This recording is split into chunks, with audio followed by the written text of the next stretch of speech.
तो कहां गए वो आपके सपने जो आपने स्टार्टिंग में देखे थे, ये करूंगा वो करूंगा, इतने % मार्क्स लेके आने मुझे। आपने एक जो टारगेट सेट किया था, क्या आपने उसके लिए अपना वर्क किया? नहीं किया। आपने धीरे धीरे अपने समय को इतना वेस्ट कर दिया है कि अब आपकी परीक्षा में मात्र 7 दिन बचे हैं। और अब 7 दिन में आपको क्या स्ट्रेटेजी अपनानी है, किस तरीके से अपने को प्लान बनाना है, वो अपन इस वीडियो के अंदर जानेंगे।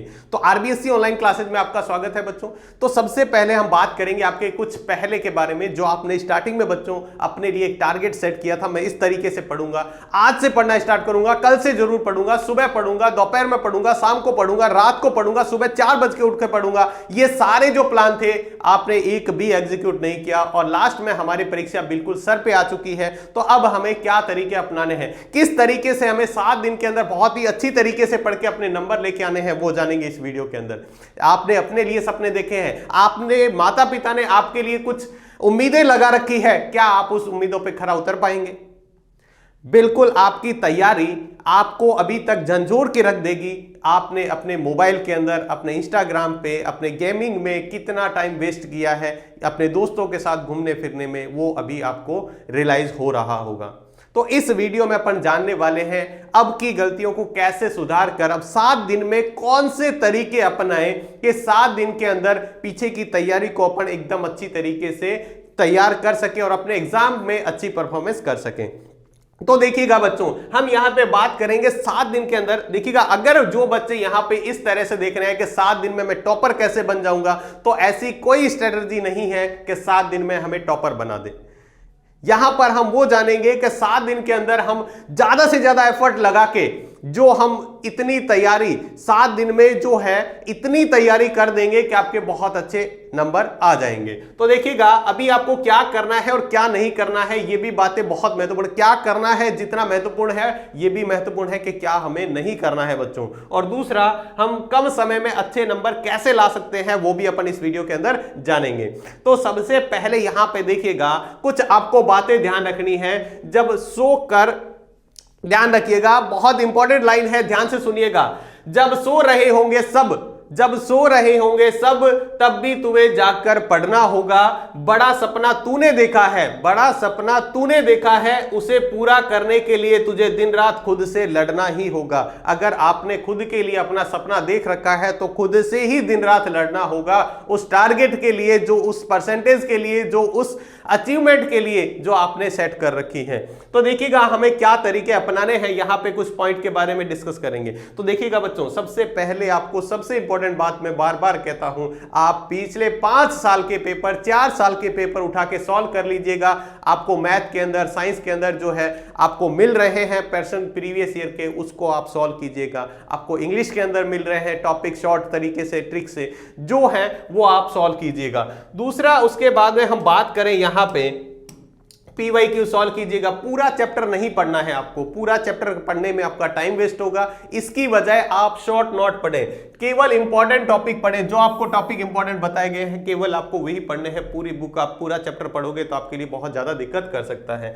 उसके बाद आप जहां तक जो चीज आपको प्रॉब्लम कर रही है और आपको इंपॉर्टेंट लग रही है, वो याद नहीं हो रही, तो आप उसको लिखकर याद करने की कोशिश करें। अगर आप उसको लिखकर याद करेंगे तो आपके याद होने के चांसेस ज्यादा रहते हैं। तो आप उसको लिखकर प्रैक्टिस करें। मैथ के अंदर कोई क्वेश्चन नहीं आ रहा, उसको अच्छे से सॉल्व करें, 2-3 बार सॉल्व करें, इंपॉर्टेंट क्वेश्चन है। अगर कोई टॉपिक इंपॉर्टेंट है, कोई पैराग्राफ, कोई आपको लेटर दिया गया है, वो आपको इंपॉर्टेंट लग रहा है, इस बार एग्जाम में आने के ज्यादा चांस है, तो उसको लिखकर याद कीजिएगा। दूसरा सबसे इंपॉर्टेंट बात, इन बातों के अंदर आप अपनी नींद को पूरा करना। कुछ बच्चे रात को पढ़ाई के बाद में मोबाइल चलाते रहते हैं, नींद पूरी नहीं करते हैं, या कुछ बच्चे ऐसे हैं जिनको टेंशन की वजह से नींद नहीं आती। तो बच्चों, आप पूरी भरपूर नींद लीजिएगा। कम से कम 7 घंटे आपकी नींद होनी चाहिए। और जो खाने की चीजें हैं वो उनके ऊपर भी विशेष ध्यान रखना है। आपको उचित खाना खाना है, हेल्थी जो फूड होते हैं वही खाना है, ठीक है। और आपको सबसे इंपॉर्टेंट बात है, पेपर का टाइम मैनेजमेंट करना है। आपको पेपर से पहले पूरे 3 घंटे का पेपर सॉल्व करके देखना है, कौन से क्वेश्चन में आपको कितना टाइम देना है। सभी सब्जेक्टों का टाइम मैनेजमेंट आपका बहुत अच्छा होना चाहिए,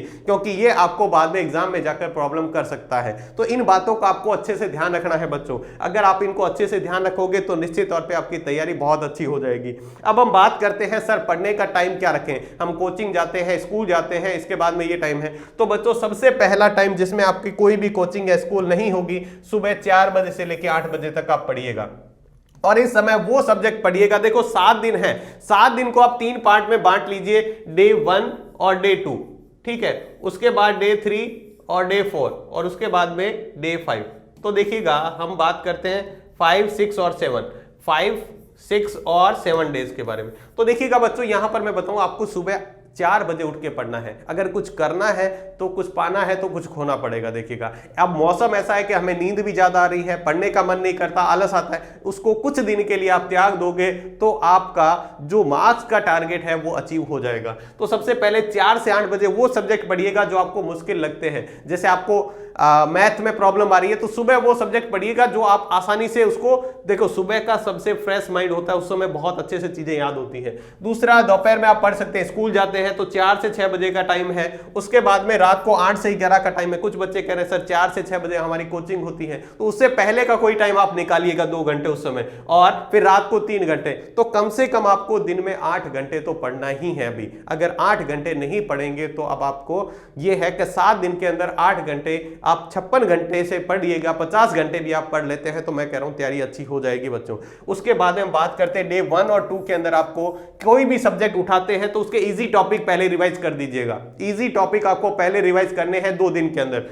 तीसरे और चौथे दिन के अंदर जो मीडियम टॉपिक आते हैं, जो आपको लग रहा है इजी से थोड़ी हाई लेवल के, और सबसे लास्ट में 3 जो दिन है उसके दिन हार्ड टॉपिक पढ़िए, क्योंकि हार्ड टॉपिक जस्ट आपके अगले दिन पेपर है तो उसके पेपर में भी काम आएंगे। और ध्यान रखिएगा लास्ट के पेपर से 6 मार्च के पेपर से पहले 3 दिन आपको कंटिन्यू इंग्लिश पढ़नी है और बहुत ही अच्छी तरीके से पढ़नी है। आपको जल्द से जल्द सारे टॉपिक बहुत अच्छे से तैयार करने हैं और अपनी पूरी मेहनत, पूरे एफर्ट लगा देने हैं इन 7 दिन के अंदर। जो आपने अचीवमेंट किया था, जो आपने पीछे की गलतियां कर रखी है, उसको सुधारने में, अपने टारगेट को जो है अचीव करने में अपना पूरा एफर्ट लगा दीजिएगा ताकि हम इसको अच्छे से अचीव कर पाएं। तो आज की वीडियो में बस इतना ही। मिलते हैं नेक्स्ट वीडियो में इसी तरह और इंफॉर्मेशन के साथ जो आपको अपने मार्क्स को बूस्ट कर सके, आपको मोटिवेट कर सके और अपने टारगेट की तरफ एक अच्छा रास्ता दिखा सके। तो मिलते हैं नेक्स्ट वीडियो में, तब तक के लिए सभी को बहुत बहुत धन्यवाद।